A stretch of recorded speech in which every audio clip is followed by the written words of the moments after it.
selamat pagi semuanya. Assalamualaikum warahmatullahi wabarakatuh. Alhamdulillah, pada hari ini hari Senin tanggal 10 Agustus 2020 kita sama-sama masih bisa berkomunikasi, melakukan pembelajaran pada hari ini dengan kondisi yang baik, dengan kondisi yang sehat. Alhamdulillah. Oke, anak-anak semuanya apakah sudah siap untuk mengikuti pembelajaran pada hari ini?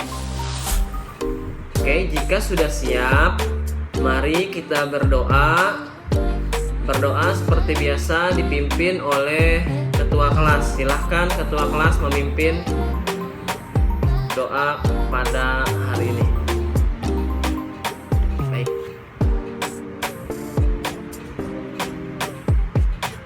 Alhamdulillah. Berdoa selesai. Selanjutnya Bapak akan menanyakan daftar hadir siswa serta didik kepada anak-anak semuanya. Ya. Bapak harap anak-anak semuanya di kelas ini, di kelas 10 IPA 1 bisa hadir, terus bisa sekolah, bisa masuk ke kelas ini dengan semangat ya. Karena apa? Karena jika kalian absensinya banyak yang kurang, akan mengurangi nilai akhir pada mata pelajaran yang saya ampu di sini. Selanjutnya kita akan mempelajari tentang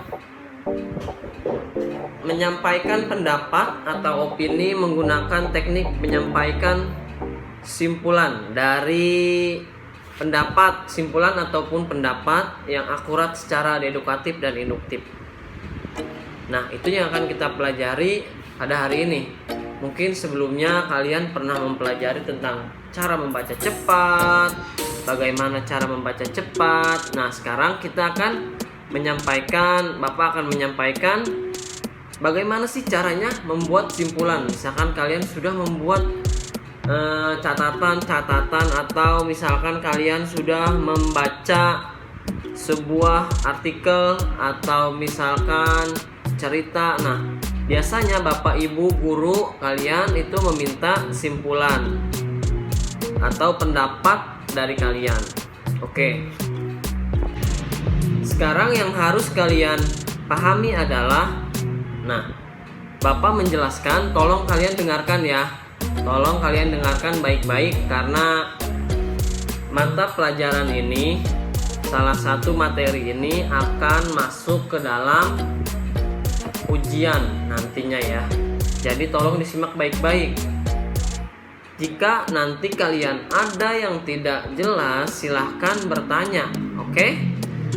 Untuk sekarang kalian tolong simak penjelasan dari Bapak dulu. Dalam sebuah paragraf terbentuk beberapa unsur, yaitu ada ide pokok, kalimat utama, kalimat penjelas, dan juga sebagai informasi tersurat. Informasi tersurat merupakan informasi yang terdapat pada kalimat suatu paragraf.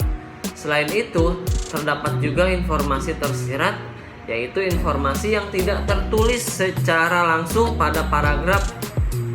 Informasi tersirat dalam paragraf yaitu berupa simpulan, sehingga perlu adanya cara membuat kesimpulan paragraf untuk memperoleh informasi tersebut. Nah, sekarang pada ditanya kepada kalian, apa sih yang dimaksud dengan kesimpulan? Nah, anak-anak ada yang tahu nggak apa itu kesimpulan? Kalian ada yang tahu?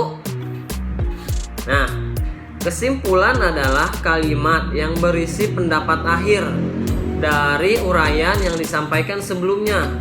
Kalimat simpulan tidak terdapat pada kalimat dalam paragraf. Jadi simpulan itu bukan ide pokok, beda ya.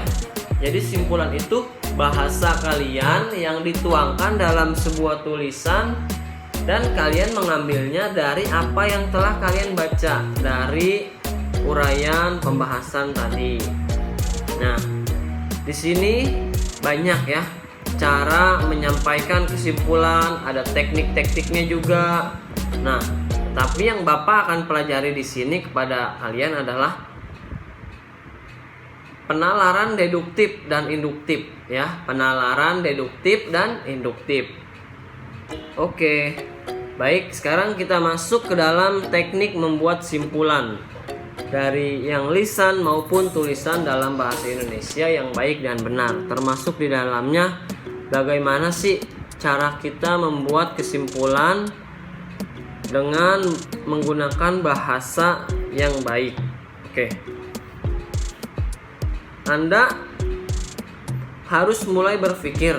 Nih, kalian harus mulai berpikir bahwa kesimpulan itu penting dan tidak boleh dilupakan untuk menghasilkan sebuah tulisan yang bagus.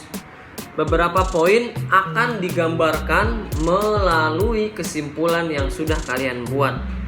Nah, orang biasanya akan mencari sebuah informasi baik di dalam internet maupun di buku. Itu biasanya akan mencari sebuah kesimpulan dari apa yang telah disampaikan, yang dijabarkan panjang lebar, itu akan mencari kesimpulan. Kesimpulan diletakkan biasanya di akhir sebuah tulisan menjadi ringkasan ataupun tidak. Nah, misalkan dari kesimpulan itu orang-orang akan menemukan isi utama dari tulisan tersebut dan mengetahui secara ringkas akan hal menarik apa saja yang dibahas dalam tulisan tersebut. Nah, misalkan apa sih yang pernah kalian bayangkan jika kalian membaca buku misalkan tebalnya lebih dari 1000 atau 2000? Nah, mungkin kalian akan pertama kali yang kalian bayangkan pasti bosan karena jumlah halamannya yang banyak, dan juga pasti kalian tidak mampu memahami materi demi materi secara umum karena banyaknya halaman demi halaman yang harus kalian baca. Dapat kita buat juga kesimpulan adalah edisi terpisah dari sebuah tulisan. Kesimpulan itu bisa atau dapat dibawa kemana-mana oleh pembaca dan menjadi pegangan untuk dia pelajari sewaktu-waktu dia membutuhkan untuk mengingat informasi dari tulisan tersebut. Nah, sadar atau tidak sadar betapa pentingnya arti dari sebuah kesimpulan untuk menyempurnakan sebuah tulisan. Nah, setelah mengetahuinya, kalian semua pasti sudah mengetahui apa sih itu simpulan, dan apa gunanya itu simpulan. Nah, sebelumnya Bapak juga sudah mengajarkan kepada kalian bagaimana cara membuat simpulan yang baik dan benar. Oke anak-anak, setelah Bapak menjelaskan tadi, apakah dari semua penjelasan Bapak ada yang ingin ditanyakan? Jika ada yang ingin ditanyakan, silahkan ditanyakan sebelum Bapak akan memberikan tugas kepada kalian, ya. Baik, terima kasih sudah mau bertanya beberapa anak di kelas ini. Sekarang silahkan buka buku paketnya di halaman 78. Di situ ada sebuah cerita, ya, ada sebuah cerita daerah. Silahkan kalian baca terlebih dahulu. Setelah kalian baca, nah, seperti yang kita pelajari pada hari ini, kesimpulan. Kalian buatlah kesimpulan yang baik dan benar dari apa yang kalian baca, ya. Silahkan kalian baca, tidak mencontek ya. Silahkan kalian buat kesimpulan menurut bahasa kalian masing-masing. Oke, silahkan dibuat ya kesimpulannya. Sebelumnya dibaca dulu cerita daerahnya. Baik anak-anak, waktu belajar kita untuk hari ini sudah cukup. Untuk yang belum selesai penugasannya, kesimpulannya, nanti tolong ketua kelas silahkan kumpulkan tugas teman-teman kalian di meja Bapak ya. Yang sudah mengumpulkan ini baru sebagian, silahkan nanti yang belum silahkan menyusul atau ketua kelas kumpulkan dulu, nanti silahkan taruh di meja Bapak ya. Untuk hari ini mungkin Bapak cukupkan. Terima kasih atas waktu dan kesempatannya untuk bisa mengajar, berbagi ilmu dengan kalian semua. Mudah-mudahan apa yang kita pelajari pada hari ini bermanfaat untuk kalian dan juga untuk Bapak. Mudah-mudahan kalian semuanya sehat selalu, mendapat perlindungan dari Allah Subhanahu wa taala. Cukup sekian, kurang lebihnya Bapak mohon maaf. Sekian, wassalamualaikum warahmatullahi wabarakatuh.